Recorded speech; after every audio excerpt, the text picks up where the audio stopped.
Hello, world singers. My name is Tyler. And my name is Brooke. And this is Cosmere Conversations.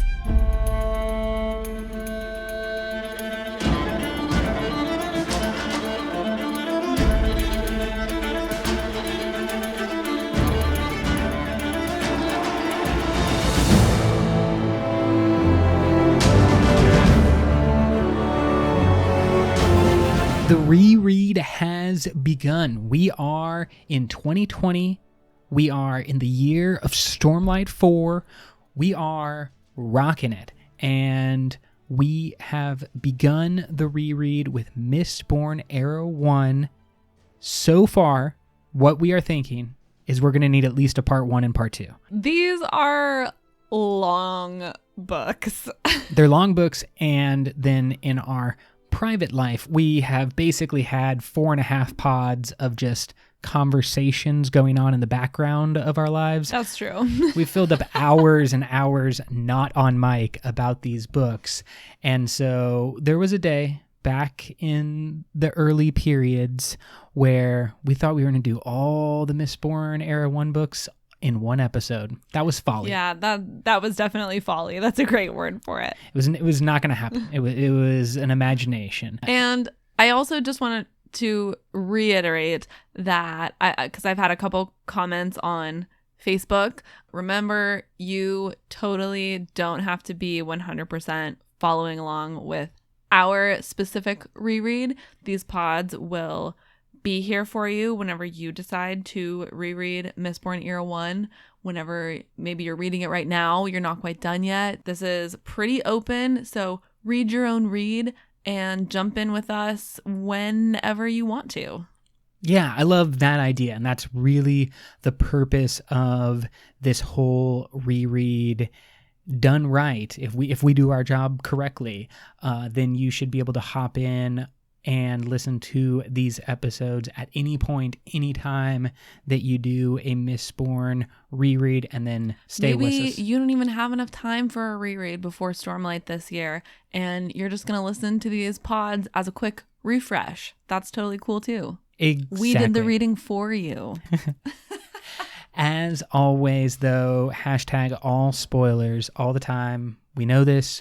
We're moving through Mistborn now, but we are talking about every bit of the Cosmere and Words of Brandon possible. So the whole goal is to get through all of the major Cosmere novels before Stormlight 4 releases later this year. November 17th, if I'm not mistaken. Don't be mistaken, because the fans are relying. It's 11 months to go, basically, but they're counting on you to get that correct.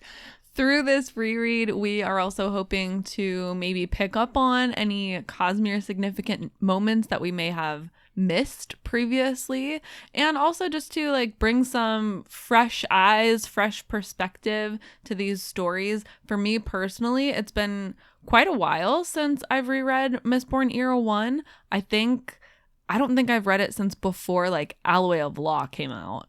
It's been a while. Many years at this point. Yeah. Because didn't you say that Alloy of Law 10-year anniversary is coming up?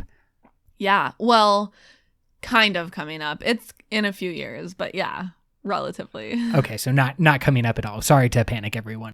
So let's begin with Mistborn Era 1, Book 1, The Final Empire.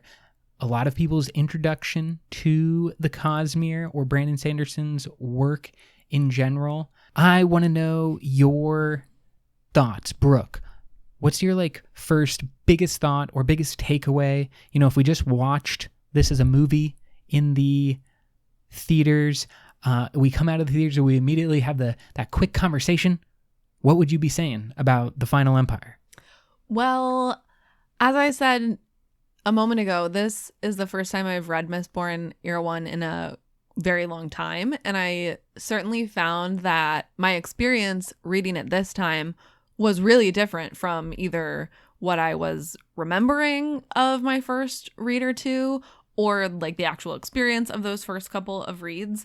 And I found this experience to be much more enjoyable than I was remembering. I think partially it helped that I am already familiar with the magic system and the world, because something that was impressed upon me as I began reading this book is that you get a lot thrown at you very quickly.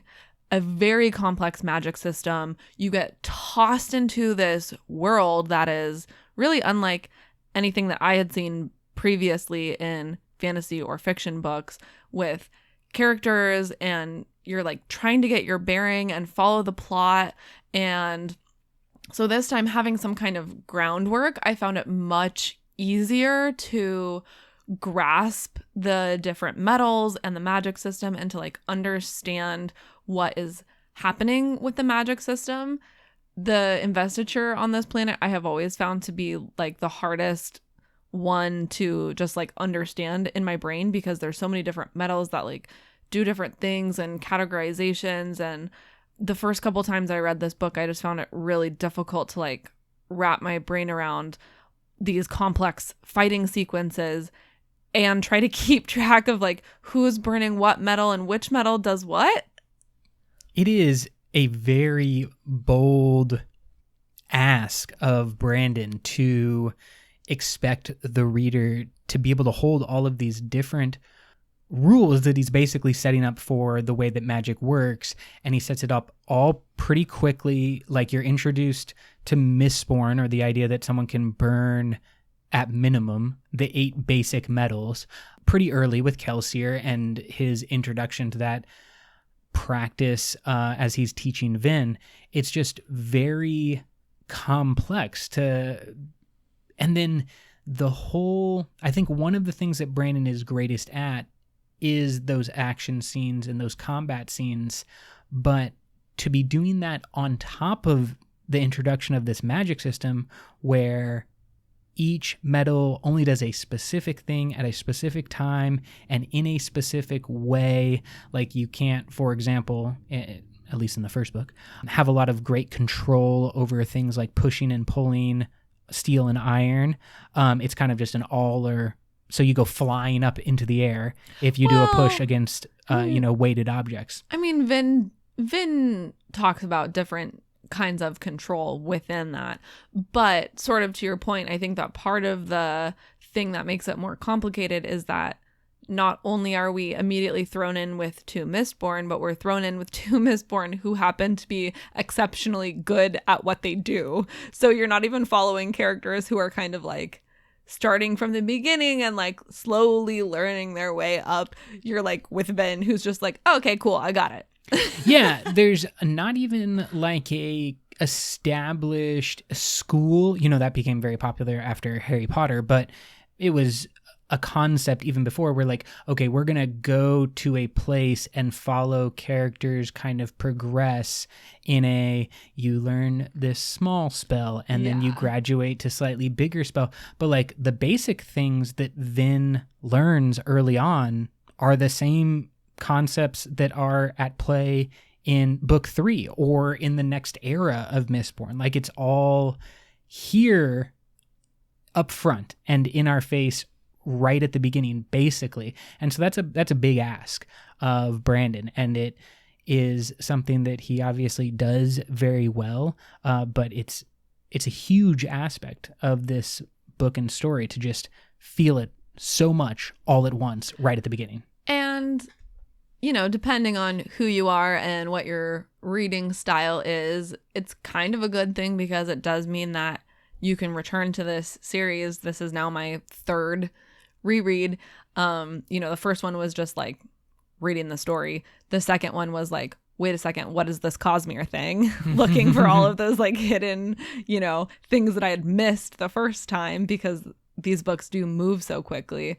And then now on the 3rd reread, I feel like I'm able to see a lot more and appreciate a lot more. And everything that we've just been talking about, I think, contributed to my feeling this reread of almost a reverse of my feeling the first couple times I read it, which is the first time I was like, love the characters, love the plot. Action was way too confusing and too much. This time when I read it, I was like, action is super cool, really incredible, such great writing, great images are painted through words of these conflicts that happen. And like characters, I don't know, maybe could use some work. Yeah, we'll talk about that a little bit more. I think my biggest positive takeaway, the thing that just kind of I was left with at the end of this book, is how it stands alone so well. It is obviously the first in not just a trilogy, but the first in many trilogies going forward. But it operates as a standalone book. We were just listening to Brandon's State of the Sandersons / AMA that he was doing on Facebook Live. Yeah, not YouTube, I was about to say. That can give you a timeline of when we are recording. However, he was saying one of the things that he wanted to accomplish with this book was to do everything in a story in one book, to have it be a single kind of story. A lot of people have noted his inspiration from like the heist genre of both movies and books. I always call it Ocean's 11 plus some magic. It's so great, and it has this kind of wonderful arc as a single book, and I'm just always impressed by that. It really does make sense to, recommend this book or act as a great starting book for many people because of that fact. Another big takeaway for me this read, it was how dark these books really are. For some reason, that just wasn't quite impressed upon me the first time I read them. And this time, as I was reading through, like, there is a lot that is really gruesome. I mean, it starts on like a slave plantation, a ska plantation with murder and like burning down, and then you just get darker and darker from there. I mean, what were some of the things that kind of jumped out to you as like particularly gruesome? Cayman's death. Harsh. At the hands of the, I think, Inquisitor is. Yeah. Really gruesome. And just like the whole scene leading up to it, as they're like walking through the slums, like the slums of the slums, and they describe like the smell, and there's just this overwhelming sense of like foreboding and darkness, and just like the whole thing was so intense. I feel like I tend to think of this trilogy, as the young adult version, and so in my brain for some reason it feels lighter. Yeah. And so this reread kind of reminded me like, no, this is a really dense, difficult, scary world. And then there's like that one little ska like messenger boy sort of that Ven sees on her way out to a carriage after a ball, and the guards just immediately are like, what are you doing here? And they just slit his throat. Yeah, no questions asked. Like it's not even a consideration really about like what to do. Yeah, it is just like shocking and terrible. And then just the fact that the weapons that like Mistborn and coin shots and stuff use are coins, and the number of times you read about coins just being blasted through people's bodies. Yeah. Obviously, that's like very similar to bullets, but for some reason, I just found it so disturbing. Well, and I think when you give it that extra imagination or you focus on it a little bit, I think you could make a very strong argument that it's not like bullets. Like, it's significantly worse. We're imagining something like a quarter, right? Most bullets, if you look at like the head where there's going to be impact, it's meant to be aerodynamic, but it also like pierces a target, including like a person. And we have generally outlawed or don't like using in warfare situations things that splinter or expand and purposefully like create extra damage in a human body. It's in warfare, obviously bad things happen. I'm not saying like war is pretty, but there are at least these like kind of rules that we play by, and a coin going into a person is just going to be disgust. It's just going to rip it all open. The coin's going to blow apart. And they're often describing that in this story. And it's just like, and then a bunch of viscera and blood came bursting out the back. It's just like, wow. Yeah, there's a lot of viscera, actually, particularly when we get to book 2. So anyway, we don't necessarily need to keep talking about that on the pod, but that was one of my takeaways. Yeah, just things that we Keeping thought it about. light Exactly. here on Cosmere Conversations. We go where the stories go. But on that note, kind of what's the opposite perspective? What's something that like, this is a little bit of a maybe first draft feel, or I didn't like it as much, or I outright hated it, if any things fall in that line. But just kind of what's the more negative things that you're picking out right here at the beginning? Yeah, well, as I said previously, I think some of the like relationships or character continuity and growth felt a little off to me during this read. I felt like there was some inconsistency in Vin's personality and her character continuity.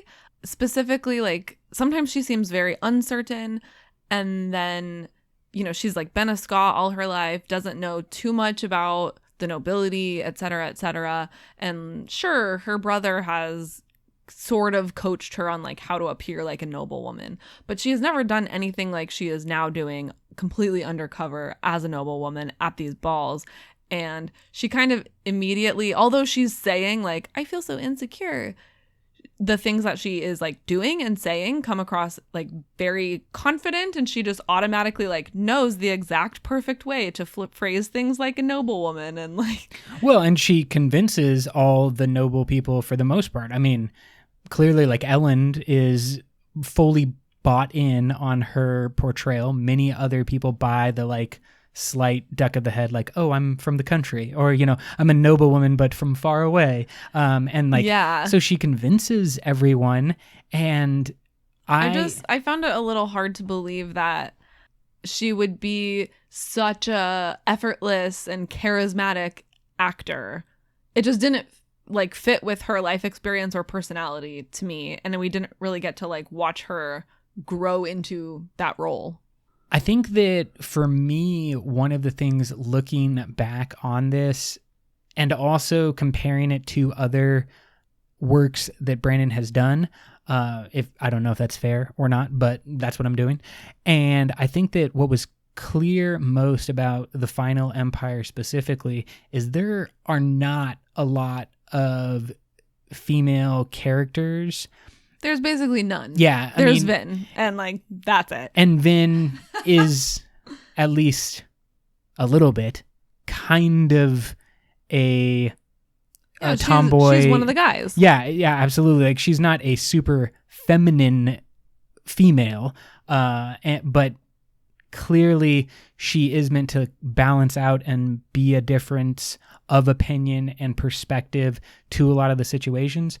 But it just didn't necessarily make perfect sense to me in a world where allomancers are so rare, especially than allomancers among the ska.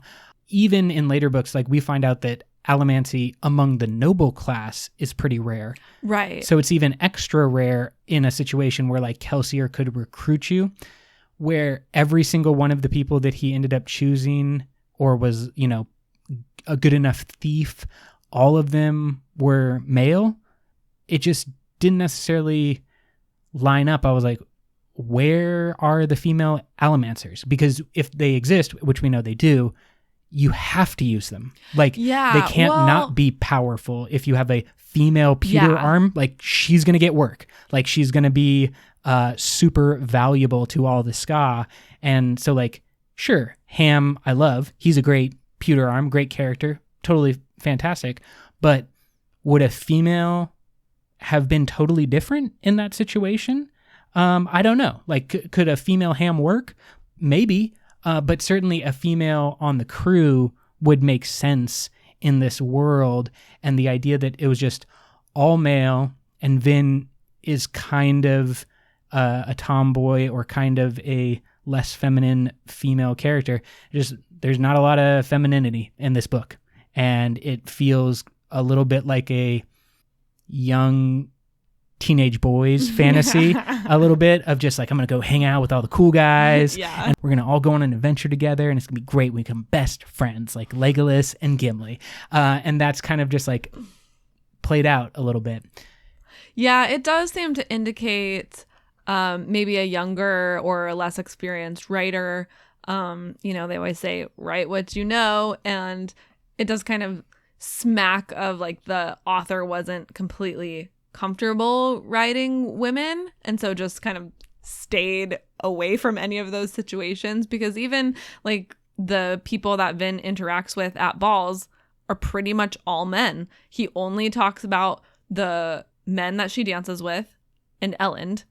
She occasionally interacts with 2 other women. But they hate her. Yeah, those are super, super short scenes. And there's references of her going to like other parties and going to like female gatherings, but we never see them on screen. They're just like mentioned as like they're there, but I don't really know how to write that. So moving on. Let's dive a little bit deeper now and try to get our 5 biggest takeaways from the book, or our kind of top 5 moments, anything that you got and then you just kind of were stuck with or sticking with you after reading. What do you think were some of the most important things from this first Mistborn book? One thing that I noticed this time around, Kelsier has some similarities to Shallan in the way that he is portrayed. The fact that he like insists on smiling and laughing even when terrible things are happening and they're doing really difficult things. He like takes it upon himself to be this beacon of light and beacon of hope. And even the crew around him, his closest friends, are kind of like, dude, come on. Like, how can you smile? How can you just be so cavalier? Like, even they are kind of beaten down, and he is already, even at the beginning of the story, he is this like symbol of hope. He makes himself a symbol of hope for the Ska. And I think that is one of the greatest things that we'll talk about as through lines, how either Brandon knew all along or certainly was able to naturally take the characteristics that he wrote for these characters and then bring them through, because in the other 2 books, characters reference Kelsier's forced enthusiasm or forced... there's some sort of colloquial saying that comes up, like the survivor said to smile, or the survivor taught us to smile, or something like that. Yeah, and basically, a fake it till you make it mindset or mentality that he kind of exuded is something that keeps coming up for characters in the future. And I think there are a bunch of examples of that, but the connection to Shallan is really interesting too, because that will connect back to the idea of how characters can change in our memory a little bit, because I certainly think that removed from Kelsier, we kind of make him harsher than he actually was in 100%. The first Mistborn.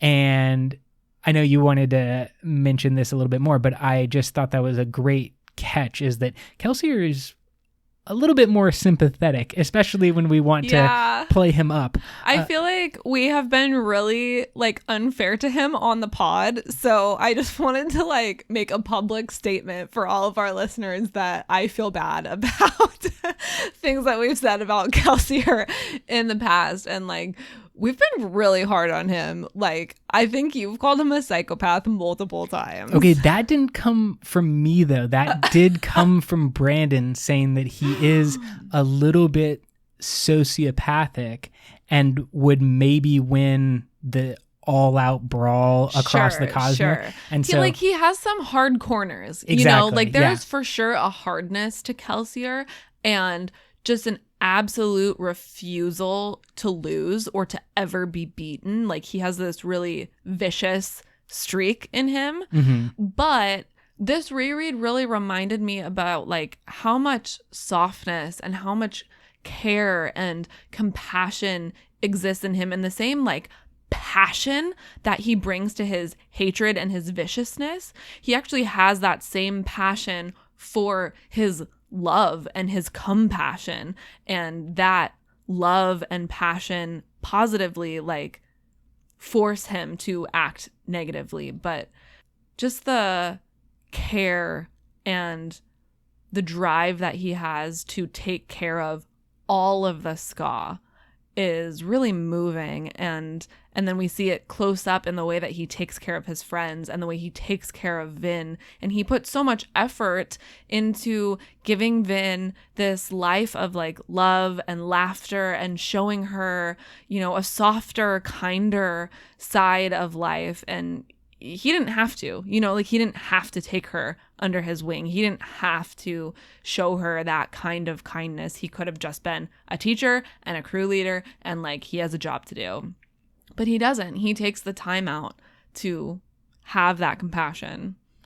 And I think that is the memory that characters like Vin take with them through the next two books, is they are dealing so much with Kelsier, the man that they remember, and then the idea of the survivor that begins to, so I mean, it's a major point for many characters, Spook, Vin, Elend, even when he, in the Well of Ascension, becomes a member of the Church of Survivor, but he didn't actually know Kelsier originally, and he's like, just tell me about him. Tell me about the dude. Like, what was he like as just a normal person? And our crew has this real deep love. I think one of the things that either Breeze or Ham says is that Kelsier, was annoying in the way that he pushed you or made you part of the crew, but he also made you better for the pushing. That his influence was bringing out something better about each of the members of the crew. I think that is one of the clearest examples of how he is not sociopathic. About how he does have emotions and the capacity to feel and recognize that other people are feeling, and that his outward mannerism may not match the way that he feels internally. But that the outward mannerism can be important to those around you.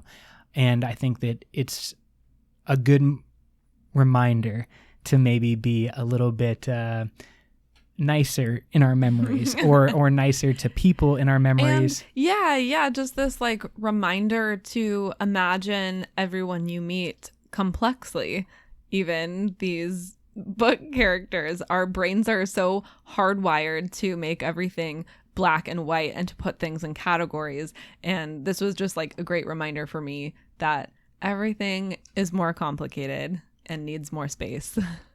On the note of more complication and maybe some misunderstanding, there's a lot of confusion about preservation, which we don't get by name in book one, but is obviously a key factor in what is happening and is referenced specifically as the mist or the deepness.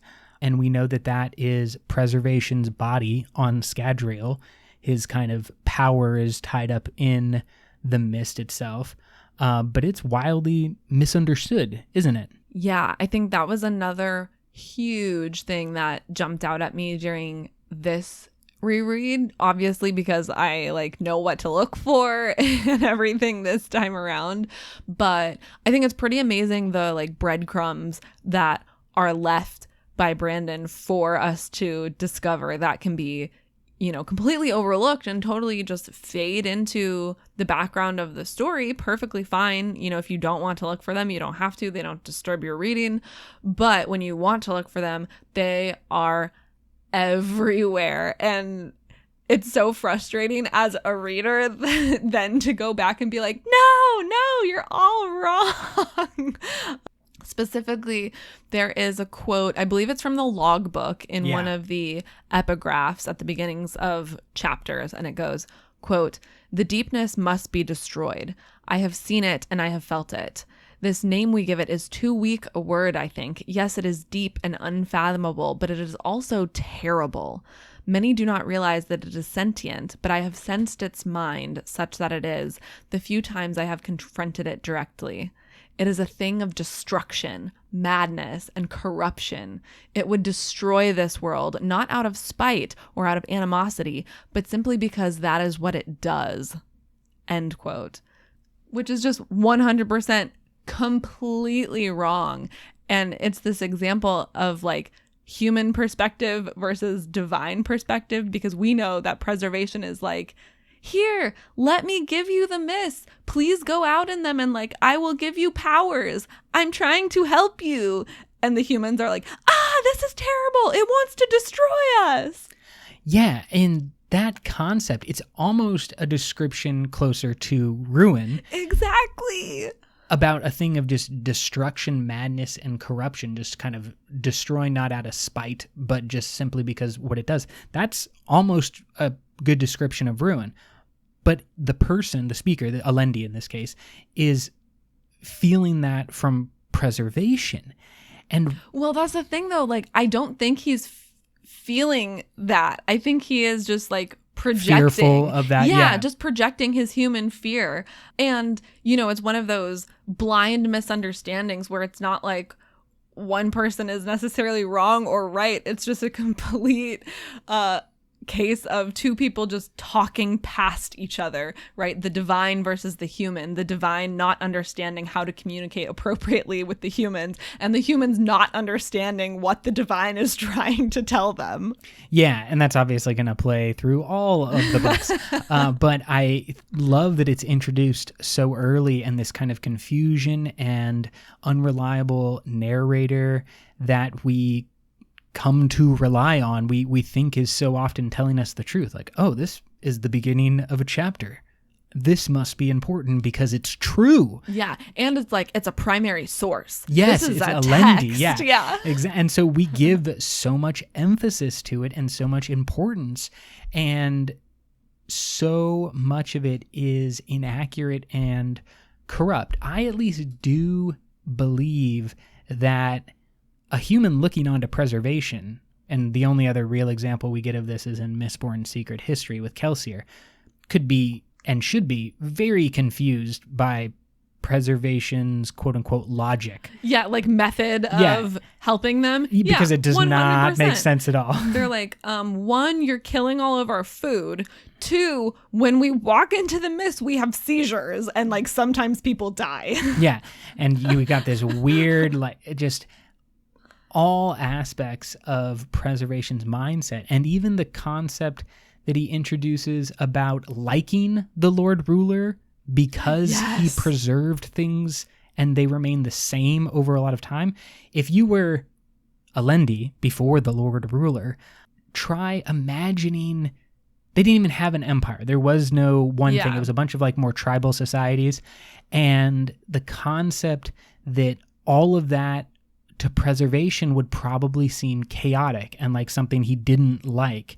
And then you're getting glimpses of this as you, Alendi, interact with preservation. It would just be very confusing and overwhelming. And like no one is going to be capable of understanding, but we have to tell ourselves a story, or so often we have to tell ourselves a story to try to make sense of what's happening. Yes, exactly. And that's what happens in this story. It's what happens in ancient myths and religions and descriptions of the physical universe around us. Like, it's what we do in our everyday lives. We just tell ourselves a story and hope that the details match enough that our story keeps making sense and we can just like keep going forward. Another thing that I loved at the very, very end of this first book, The Final Empire, there's a great, super clear, concise description of compounding given by Sazed, which I'm sure I've read before, but again, maybe it's just the effect of now having read it 3 times that it was very clear to me. I think compounding is one of those concepts in the Cosmere that's like a little bit difficult to wrap your head around. So if you're one of those people who's like, wait, I don't understand compounding, check out the very end of The Final Empire, and there is a really nice explanation. I am going to go read that right now because I feel like I always need help understanding compounding, especially when we start to get into Era 2 Exactly. and future books in Era 3 and 4. Like, you need to understand not just compounding generally, but all the little different variations of compounding. Yeah, and Twinborn and yeah, blah, blah, exactly. blah, blah. Gonna get a little bit crazy up in the Mistborn world. I think for me, one of the last interesting aspects that I wanted to remark upon was this introduction of a religion or the prophecies of the Terrace people as kind of the driving force to the modern events that were going on. You very clearly have the story of Alendi that's revealed in little bits and pieces, and then the eventual reveal that those bits and pieces are talking about an individual who is not the Lord Ruler. And it's just a beautiful Brandon psych out where you think you're learning something. As we said, you think it's important because it's at the beginning of the chapters, and it is important, but it's not important in the way that you first imagined. It doesn't unlock the door that you thought it was going to unlock. Instead, the Terrace religion becomes this through line, and Zazed is but the it's main... also like a huge mystery. Because nobody knows what it is. And yeah. And we don't really get that much insight into it. Obviously, like, what actually is the prophecy, and like, why is there this prophecy about the shard pool, or about the Well of Ascension, and like, what did they know? Did they know about the shards? Like, where did this all come from? It seems to me that what we need to do is start talking about the Well of Ascension. So let's close off our discussion of the Final Empire by just remarking on kind of what was like the big Cosmere connection. If we went detailed, now let's pull back a little bit and just say what we thought was the biggest big picture connection. Well, obviously Mistborn is one of the biggest places where we get information about the shards, and an exchange that sort of brought this out to me was a conversation between Vin and Sazed. And would you do me a favor and read this with me? I will. Great. Vin snorted. This is no religion we're talking about, Sazed. This is Kelsier. I disagree. He is certainly a religious figure to the Ska. But we knew him, Vin said. He was no prophet or god. He was just a man. So many of them are, I think, Zazed said quietly. And I just thought that was a perfect description of the shards. They seem like these, and they are, these big, powerful entities, but they're also just men, just humans, people who have been saddled with this enormous amount of power. And, of course, spoiler alert for everyone that you should know we're talking about spoilers, but Zazed becomes that example in himself. He is not a prophet or a mythical-like figure. He's just a man. He has faults. We deal with those faults in both of the next 2 books. And, of course, he is also the hero of ages and eventual harmony holder of both of these shards.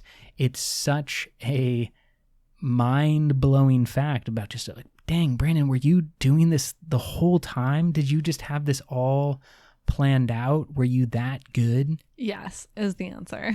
It is the answer. Yes. Final little bit of each breakdown is a Hoid sighting. Did we see Hoid in Mistborn? The answer is yes. He's in fact named in the Final Empire. He is a beggar, one of his most used disguises, and Kelsier has an interaction with him where he's just getting some information. It's not a long scene. It's pretty short. Yeah, it's not a scene we would call very important to the greater Cosmere, but he's there. It happened. We noted it. Hoid sighting confirmed. On the topic of world hoppers, there is also a Brandon confirmed world hopper named Felt. Yes. Who plays a spy in Mistborn. I do not see any clues that this person is a world hopper. I don't know how y'all figured it out, but even on the third reread, I was like, if I didn't know Felt was a world hopper, I would there's nothing telling me that he is. I think that is actually the point, because it was, I believe, only like a word of Brandon confirmation. Oh. Like, tell us a world hopper that we don't know. know. Yeah, exactly. And so then he was saying Felt, who worked in, I think, Keep Venters, but something like that. Yeah. Well, I think that's also like a good example that there is so much going on in these books that is not obvious, or like that we're not really supposed to know, but that Brandon, just has in his magical head that there are all these other world hoppers. I love the idea with Brandon specifically. I don't know if it's true for every author, but for Brandon specifically, when the man writes something down, it's important. Like, that's just the way I take it at this point. If he's taking the time to write something, even if it seems like a throwaway conversation with a beggar, I should pay attention. And maybe if it's a beggar, I should pay more attention. Yeah. But that's just kind of where I am. It comes down to, again, something that he said in his Ask Me Anything video chat. With some of my books, you just got to trust me. Way of Kings is a big ask, and it's got a lot of craziness, and it's a hard book to read. It's very long, and you got to trust me. And if you give him that trust as an author, like, he's likely, we think, going to reward you for that trust. And so let's move on to book 2, The Well of Ascension. Well of Ascension, book number 2. What was your biggest thought or biggest takeaway, biggest thing that immediately after reading you were like, blah? Right after reading, the undeniable fact is that the Sanderson Avalanche, the Sanders Avalanche, whatever way you want to describe it, it is real in book 2. It is so apparent, and we'll maybe talk about this when I get to some of the more detailed criticisms, but the beginning of the book and the end of the book feel like polar opposites in the terms of pacing and the way that the story is conducted, the emotional moments, everything. At the end of the book, I am drained and amazed, and I've gone through that experience that I know other people have gone through when you're exhausted because you just survived the Sanderson. What is it again? Sanders Avalanche. The Sanders Avalanche. I honestly forget about the first half of this book. Yeah. Basically. And I gotta say, on the third reread, I think that's a fair assessment. Like, you can forget about the first half of this book, and it's fine. Yeah, well, let's save the criticisms for just a moment. But I really do think that the second half is crazy. It's one of the best bits of writing, and the finale. The climax is amazing. Yeah, it's just incredible. It reminded me most of the second in the Lord of the Rings trilogy that ends with the Battle of Helm's Deep, which is a siege from an enemy army. Like, it kind of lines up. It was probably on his mind.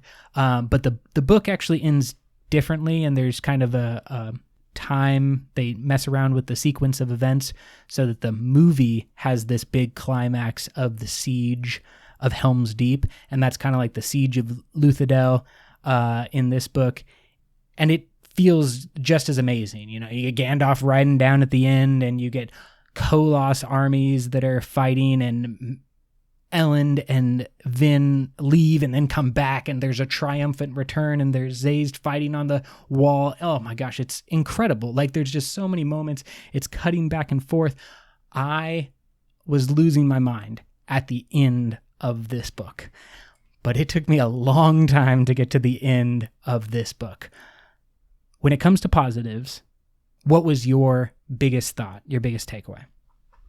There is great movement of like those little breadcrumbs about preservation and ruin and this whole larger Cosmere mythology throughout this book. And to me, that is like the thing that you get from reading most of it. Is just like your prize for finishing this is that you get all of these yummy little tidbits that fit into this bigger picture.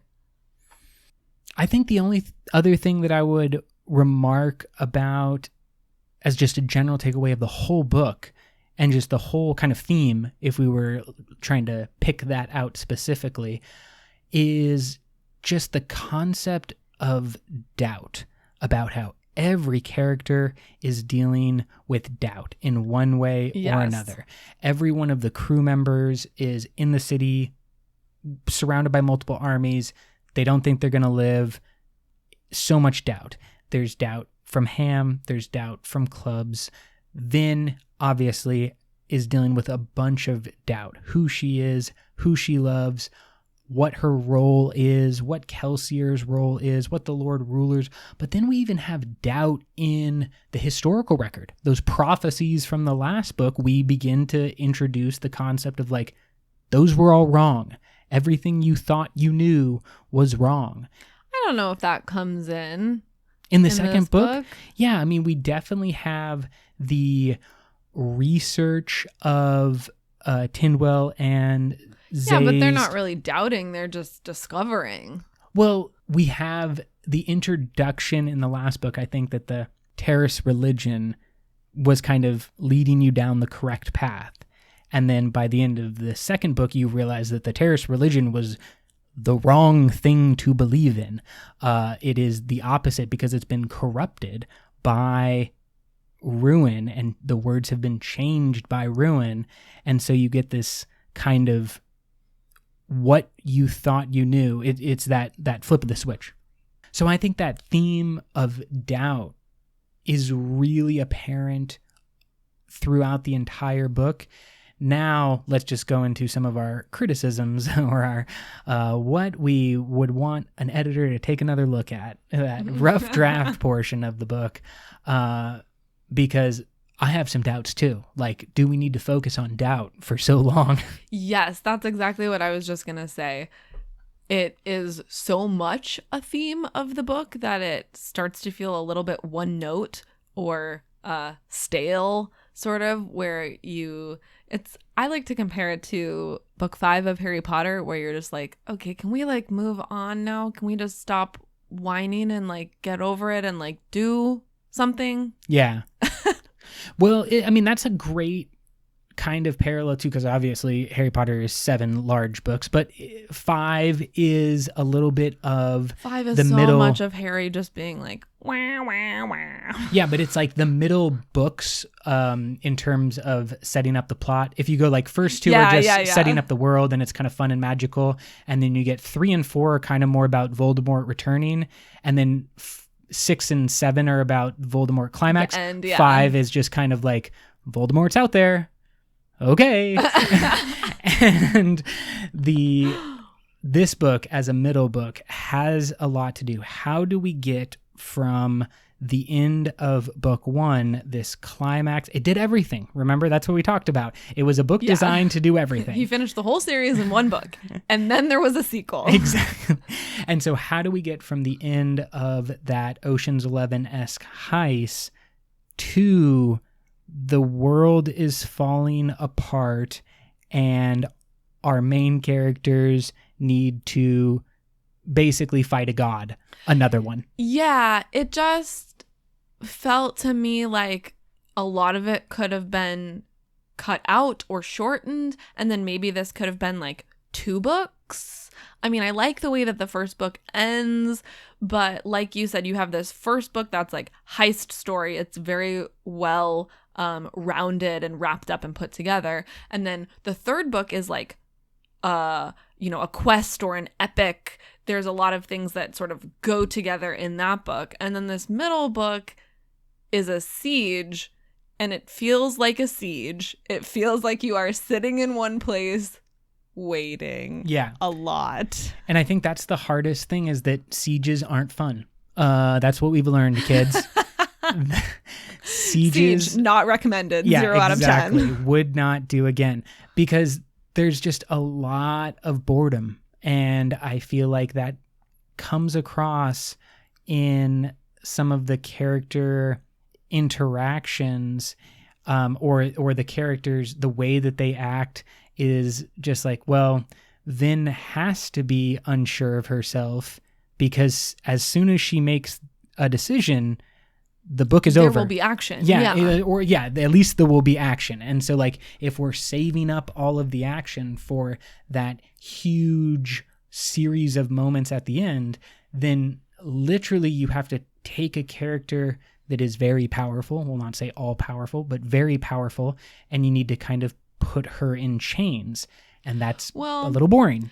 And I think too that there's an element of like needing Vin to go through some character growth, to go from being, this little ska girl to the type of strong, powerful woman who can do all of the things that she does in book 3. So I think part of what Sanderson was maybe trying to do with this second book was like go through that growth. However, as we've talked about in our private conversations, I feel like more of this doubt or like questioning that Vin is going through, these big questions that she's asking, need to be more focused on like her own personal identity, how she's putting together her ska side and her noblewoman side, how she's putting together her tomboy side and her feminine side, how she's like learning to be a part of a group and a family where she was alone for so much of her life. Like, these are really big questions, and I feel like she should spend more of her time on these like really big life questions that are things in one way or another most of us have asked. And I would like so much less of the like, am I good enough for Ellen? Wah. What about Zane? I don't know. Yeah, love triangles I think are no one's favorite thing, but teenage love triangles are especially harsh. And this is my biggest criticism that really came across during this last reread. Ben and Ellen's relationship, while it has never been my favorite, it really fell apart for me on this reread. There is not very much screen time that supports the way that they say they feel about each other. They meet like twice, barely talk to each other. Vin is like, oh my God, I'm in love. And then they have like this big breakup, even though they were never together. Barely together. And they only talk to each other twice, but then they break up and it's very dramatic. And then they get back together and apparently they like really, really love each other, but like, do they even really know each other? Yeah. I mean, in the second book, Vin and Ellen proposes to Vin, and a year goes by. I mean, he proposes basically right after the events of the Lord Ruler's death in book 1, and then we pick up in book 2, and Tindwell is berating Ellen as she does, and he's like, why haven't you married this girl? And he's like, I tried. I don't know what's going on with her. And it's just like, for a year, what is happening? Like, it doesn't line up so much. Yeah, it doesn't line up at all. And I think that is maybe why as you said, the internal focus for Vin would have been more interesting ways to explore doubt. We're not saying that characters can't feel doubt, or that they shouldn't feel doubt, or that doubt is not something that is good enough to build a story around. It's that the way it manifests in Well of Ascension doesn't necessarily feel true to the characters. Exactly. And it's kind of like, if Vin is the type of person who, makes snap decisions, follows her gut, she fell in love with this man, like, she doesn't go back. She's decisive. She's in love with him. Done. Or if she is done with him and wants to move on, then she'll move on. Right. Exactly. It's when did she become a kind of waffling character? Yeah. Or a character that kind of moves back and forth and kind of can't make up her mind. And again, like, this is something actually addressed in the text. She says, like, I'm a person of action. I feel uncomfortable because I'm, being leashed or whatever by Ellen, not able to take the action that I want to take. But then, like, that is where that qualm, that question should be addressed, is like literal physical action, not in the relationship, which is where it comes out. Yeah. And so I think the focus of the love triangle, the step brothers both vying for Vin in their own way, eventually reaches its only natural conclusion, with Vin just being like, Zane, you're real messed up, man. Like, you don't know anything about Ellen or Ellen and my relationship. Like, sorry, bro, but I'm not gonna run away with you. And then obviously they fight, and spoiler, he dies. And Osur, or Tensoon, breaks the contract. Oh, there's a lot of big stuff at that. We'll come back to that, sorry. But there is just kind of we knew we were going to get here, because Zane was a weird character from the beginning, and he was never going to be, like, obviously, we could have done this much quicker. Yes. Yeah, I think maybe don't cut out Zane altogether, because he's such a cool ruin vehicle. And gives us a bunch of, like, what ruin does to characters. Yes. But it didn't need to be a love triangle. Yeah, absolutely. Or, that's a way to take say you want to include a little bit of a love triangle, romantic, in your otherwise very action heavy political drama. Give that to a different character. Give it to Ellen. Teenage boys feel lots of doubt, especially when they are matched or romantically involved with someone who is clearly superior to them in many ways. Like, okay, he has a moment of doubt early on, I don't know how to be king, and then Tynwell comes in and basically he gets a confidence booster, and that carries him through the rest of the story, and he basically just keeps becoming more and more Ellen, more and more confident, more and more the emperor that he eventually is. It would have made more sense for Ellen's conflict to be more surrounding, like you were saying, this insecurity of, like, not only is he faced with a job that he is unprepared for in basically every sense. Yes. Being king. Wildly unqualified. Like, he is not going to be a good king. I mean, he's better than other choices. You know, that's why he's king. But still, big life change, bro. And then, like you were saying, he is also facing this woman, his partner, this person that he loves is not who he thought she was, which he just found out, BT dubs. Yeah. And is super powerful.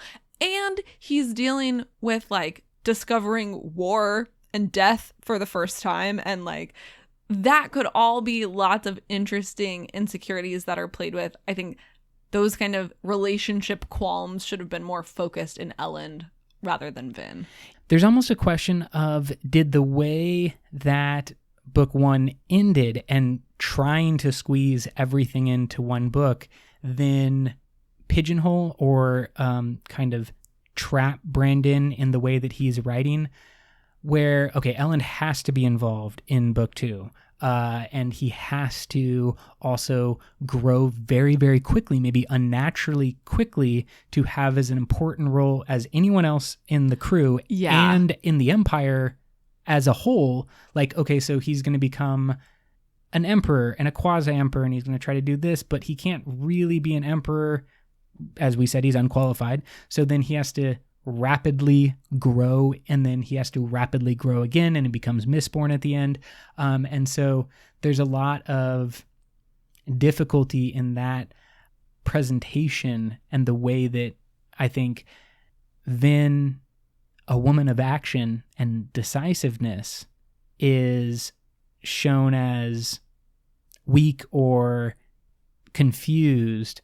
And Elend, who is a weaker and more confused individual, is shown as like rapidly growing into a very good ruler and eventually a very powerful Mistborn.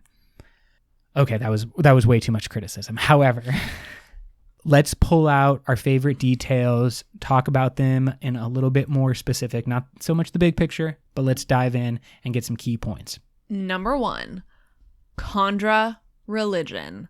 I turned to Tyler as I was reading and I was like, oh my gosh, we forgot a religion for our religions episode. The Kandra religion. Sort of like the Terrace religion. This is a religion that seems to know a lot that we don't necessarily get to hear about. But for example, Orasur, or Tensoon, but we all know who we're talking about, even drops the names of the shards. He tells Vin, you're of ruin after all, while the Kandra are of preservation.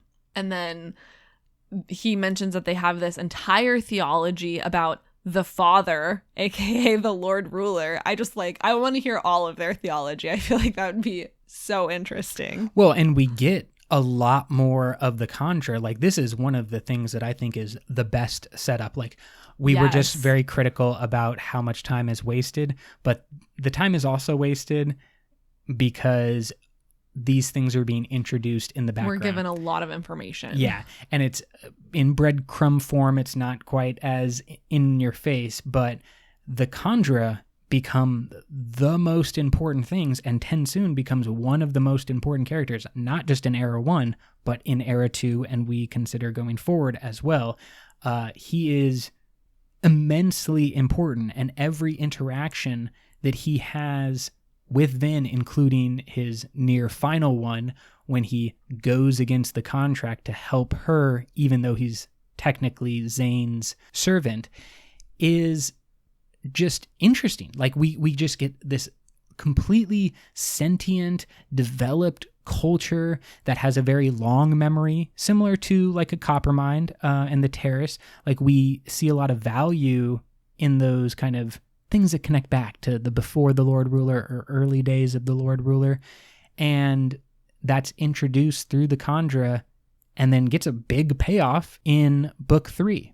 I think one of the other things that is immensely clear on the reread is how much is set up, how much of the end game is set up while Book 2 is being written. Definitely. Like, Zay's Ascension, his entire storyline, becoming Harmony or a Harmony-like figure, needed to be known during the writing of Book 2. Just has to be. It's the only way it makes sense. Because it's all so... there are times when the epigraphs match the chapter that's being written, and then you realize that the chapter that was being written is actually going to tell you something important in Book 3. And so there is just so much going on that it's evident that the details of Book 3 were already known, and you can look at things like Duralumin and the discovery of how a metal can boost another metal, and then how that sets up aluminum in the third book, and how a metal can take away. You have the references that Spook drops and his own struggles of kind of tin abuse or tin addiction, tin overflaring, however you want to phrase it. That's already happening in Book 2, hugely important, and gets a lot of, Spook specific time in Book 3. The weakness of the Kandra and the way that they are cousins of the Koloss We don't even get the fact that they're spiked. That's not revealed until book 3. We just know that they are similar and that they can both be overtaken by emotional allomancy. It's just a book of breadcrumbs. That's basically what it is. And one gigantic siege and battle fight. Like breadcrumbs and a siege battle. That is what book 2 is. Pretty much. That's a great description. Going back to what we were saying for book 1, all these ways that like preservation and ruin are misunderstood continues in book 2. I'm thinking specifically of the page rips. Yeah. On the notes. We might think like, oh, that was ruin trying to mess with them. But it's preservation, like trying to help send them a message, trying to help them. And it's just horribly, horribly misunderstood. I mean, at every moment, preservation is wildly misunderstood. It's so sad. He appears as the mist shadow. The mist spirit. Yeah, the spirit that's following Vin, that's showing up to Elend, that's trying to help every character in every way. And we know now, because of Mistborn Secret History, that Fuzz, preservation, is also struggling at this point to hold everything together. Like he has a personality. That's what makes it even worse when you imagine Fuzz like behind all of this, just like tearing his hair out. Like, I'm trying to help them, and like they just Nobody's don't get listening. it. Yeah, it is one of the hardest things to understand. Maybe even more than understanding how all the metals work in unison in the midst of a fight, but what is real, what is accurate, what can we trust in this book is very difficult. And if you give too much, and Brandon convinces you every time, he leads you like he's just got honey, and you're just following. Masterful writing. Yeah, because we know what happened on the last one. Like, Alendi is not the Lord Ruler, it's Reshek. It was a trick. And then in the next book, you tricked me again, Brandon. This is reread number 3 or 4, and you still tricked me. Like I'm still like, man, what is going on with this mist spirit? Why is Ruin so mean? And I'm just like, wait, it's not Ruin. And I think that another aspect of that, just like emotional response to this book, especially knowing some things, is just trying to get the characters in the book to like know what you now know. Right? And like they see the things, like they see the clues, and they just completely misinterpreted them. Like there's one point where Sazed, and I think he's with Tindwyl by this point, they're studying, and Sazed turns to her and he's like, I am noticing this, real inconsistency in the prophecies, and this man Quan, who was like, very logical, this like learned man, has great rational arguments for things, like in this one part he's just really like contradicting himself, like this doesn't really make sense. And Sazed just like reads way too much into it and is like, do you think he's trying to imply something with his inconsistency in his arguments? Is this like reflecting something deeper? And it's like, no, man, it's because Ruin is changing it. There's a point. That's why. Yeah, and it's such a hard thing to have in mind the first time you read it. Oh, 100%. And it's so funny. Like, I wonder if there are any of Brandon's Writing Excuses podcasts or any of the lessons that he has given that are about this. Like, how do you make a reader trust you so that you can abuse their trust in an interesting way? And in a really good way. Yeah, exactly. It's such an interesting thing about just like, he's definitely lying to us in that he wants us to think one thing and really something else is true. But he's like a magician who is using misdirection. It is so hard to set up something like this too, and like not leave any cracks, like all of the cracks are purposeful and also misdirects. Like there are no just cracks. And on that note, and maybe in direct contrast to what we said about the relationship between Vin and Ellen, the relationship between Tindwyl and Zazed is fantastic. And it's going on at the exact same time as like a mirror to Ellen and Vin's relationship, with two characters who have wildly different experiences, are much, much older, are at different positions in their own life, are basically both at the end, Zazed because he feels he is not a man because he's a eunuch, and Tindwell has already lived a life of forced reproduction, and she's had many, many children. I think she said she had 11 or 15 daughters, and so that was only half of the likely children that she did have. So that was part of her imprisonment, her torture, but also the sacrifice that she gave. And so they're just on the other side of the coin from what feels like maybe a little bit of childish teenage angst. Totally. They have this like comfortable union of like minds and souls and like shared interest, but also differences, right? Like enough differences to keep it spicy. Oh, it was spicy. I feel like the moment in the Solo movie when L3, a robot, is referencing a possible relationship with Lando Calrissian, a man, and one of the characters is just like, how would that even work? L3 just responds, "Oh, it works." Tindwell and Zazed, it works. That's what is going to then, of course, cause so much heartbreak as the story unfolds, because you get Zazed, who is pushing himself, obviously dealing with doubt, because that's like a theme that everyone's dealing with, but he believes his job as a terraceman is to spread religions around the now free Rashar. He has to go back to help his friends because he gets key information.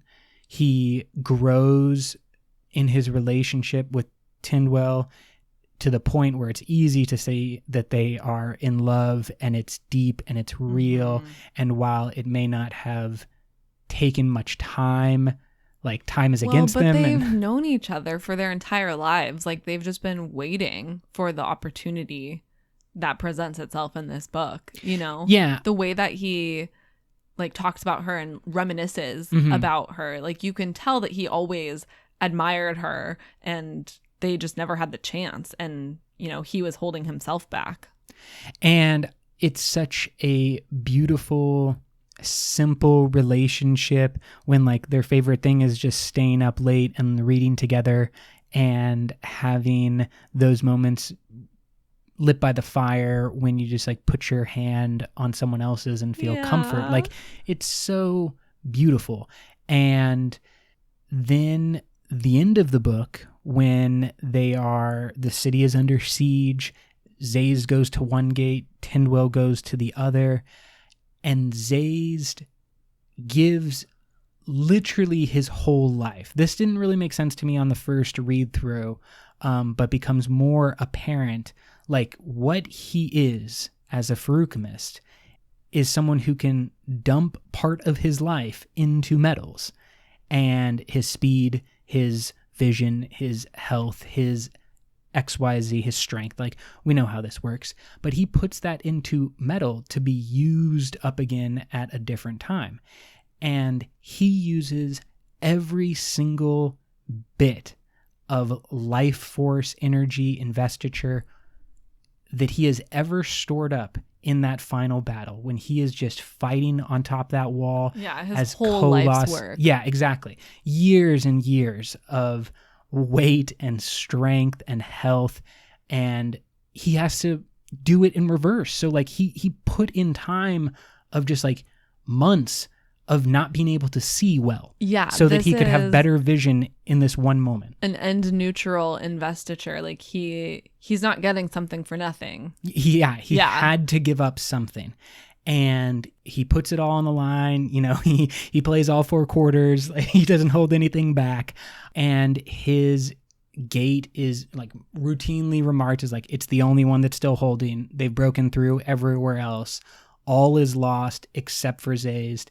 There's Ska that are around his gate, and the soldiers are like fighting to save these people who are very clearly just like waiting for a miracle. And they're like, it's okay.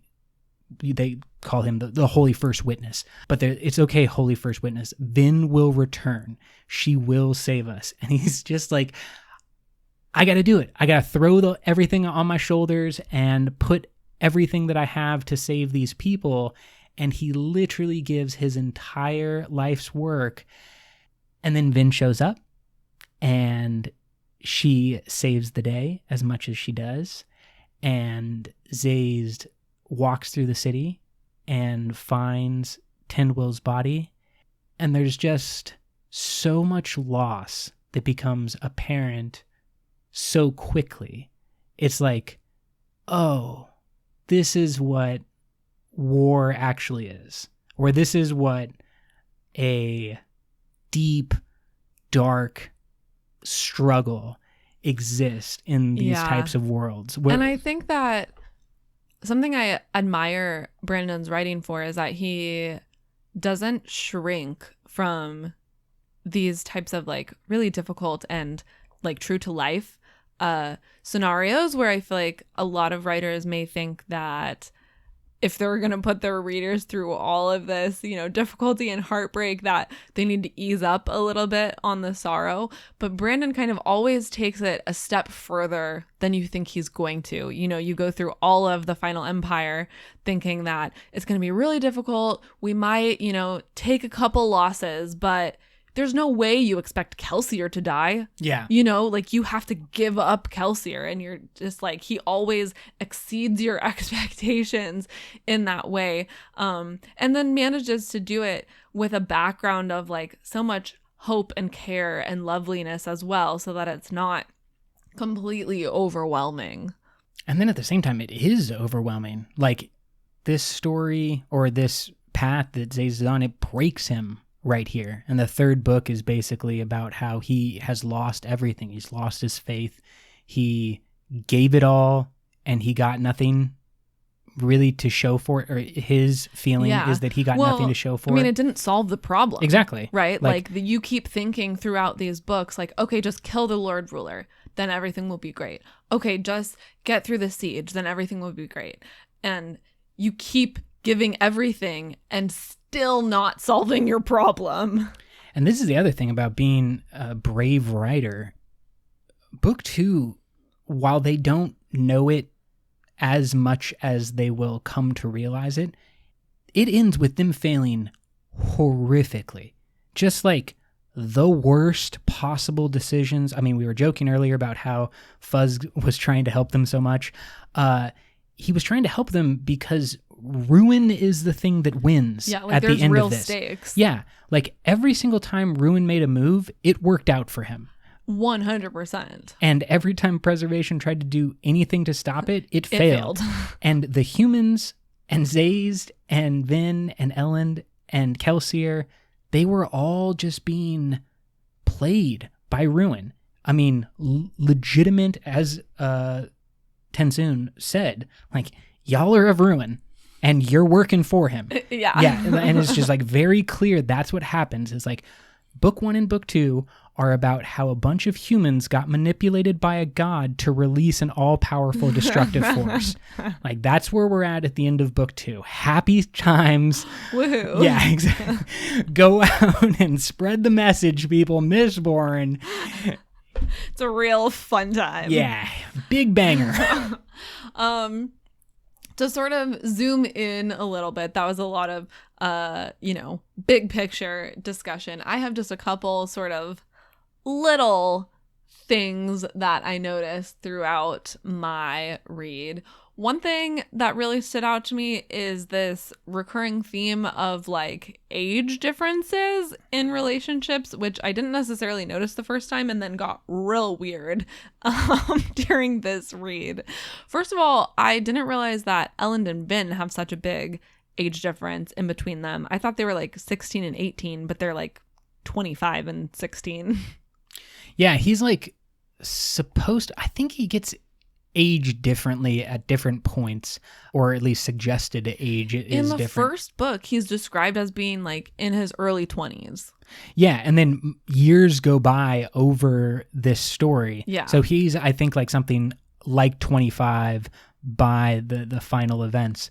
And Vin never gets to her 20s, or she's No. like 21 at the very end. Maybe? Yeah, maybe. But so that was one thing that I was like, ooh, that's a little weird. yeah, but it would be okay if that wasn't the only example. Exactly. But there's a lot.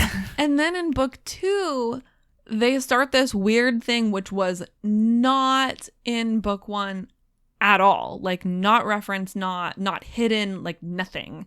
All of a sudden, there's this like question that's brought up several times of Vin's relationship with Kelsier.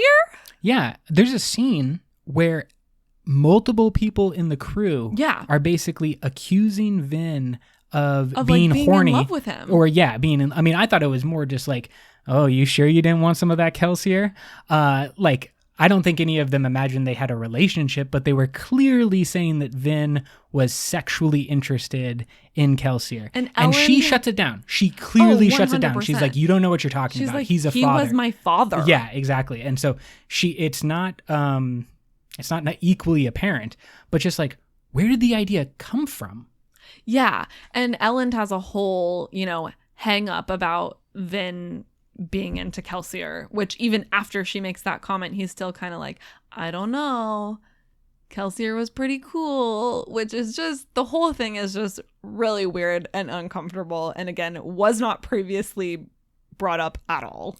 And then you have Breeze and Alriane, which again, I was on my first couple of reads, I thought Alriane was like maybe, mid 20s and Breeze was like in his 40s, which still weird, but like, all right, at least she's an adult. But then this time around, I noticed she's like described as being a teenager. She's like 16 to 18, like Vin's age. Yeah, I think if Vin is right around in Well of Ascension, 17 or 18, Alriane is supposed to be maybe a year or two older.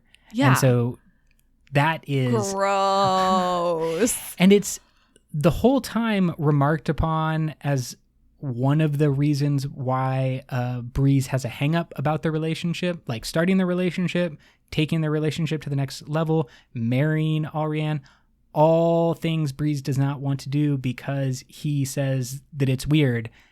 Alriane is also the instigator, we know, of this relationship, because not so much that she was, well, I don't know about all of her desires, but her main desire was to manipulate Breeze because he was an amazing soother. Yeah. And she wanted to kind of take on a challenge.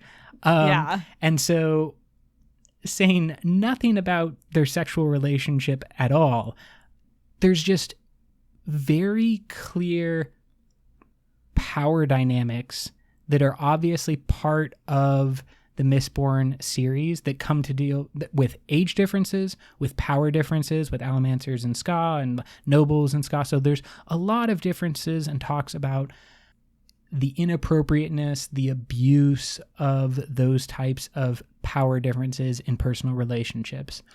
I think the sort of final moral conclusion of portraying these relationships could have been like more explicitly stated. It's never really implied that like we think this is a bad thing because noblemen are like taking young Ska girls or anything like that. Well, yeah, it's clearly bad when someone like Straff is doing it, but then it's kind of okay when someone like Breeze is doing it because we know Breeze and we like Breeze. But is it okay? Yeah. But and it's not really made 100% clear in like every how you're instance. supposed to feel about it as a reader. And so my take, what I kind of feel about this situation is that it's one of the things that was thought about or approached when you're building the world itself, and then you don't necessarily develop it a whole bunch. So Brandon maybe didn't want to make like a meta commentary on what is good or bad. He just had in his mind like, okay, I want a late Middle Ages to maybe semi-early industrial period time frame. And in our own world, at that time, there were a lot of weird relationships when it came to age, and it was not unusual. I mean, it is unusual, but it was not uncommon for things like nobles to be married off when they were young or matched up when they were young, for slaves or indentured servants to be abused and sexually manipulated by the people that had more power over them. So like, it's just kind of like there in the background of a lot of this story. And I just say it's a product of the time. Like, that's just what Scadrial was at this time, is just across the board. There's a lot of this going on. And there's not a lot of meta commentary. It's just there in the background. Another little thing that I wanted to pull out of this book is the really beautiful, delicate drawing and deepening of Breeze's character in specific in this book. There is just a gorgeous passage at the very beginning of one of the chapters where Breeze is sitting in a warehouse filled with Ska, who are, cold and without food and refugees, and he's soothing them, and we get this like insight into his character, and also this really nice nuanced sort of explanation of the emotional powers as similar to things that we do in our lives anyway. Yeah. The subtle ways that we try to manipulate how the people around us react to us or how they feel, whether that's wearing something specific or the tone of voice that we use, or like these little tools that we all have at our disposal. He sees his power in much the same way, and most of the time he's using it for good and for love and like to care for the people around him. By the third book, it's clearly stated that Breeze is not the same person he was when he was drafted by like, he kind of was a little bit of a jerk, a little bit of a jackass when Kelsier picked him for the crew. He mainly wanted to do it because of the challenge, not because of anything about helping Ska or, bringing, it was like money is a possibility and I'm cocky and I want a challenge. And he has a clear transformation, and we see that transformation play out. I think one of my favorite things about exploring Breeze is learning how, as you said, his power is instinctual and ever present. He can no more turn it off than you could tell someone with a beautiful smile, like, don't have your smile affect people in any way. Yeah. Like, it's just, if someone has a great smile and they smile at you, you're going to be like, dang, oh, that's a nice smile. And you just feel the things that you feel because of it. He makes this interesting comparison too between himself and Tindwyl, and he remarks on the effect that Tindwyl has had on Elend and how much she has changed the way that Elend feels.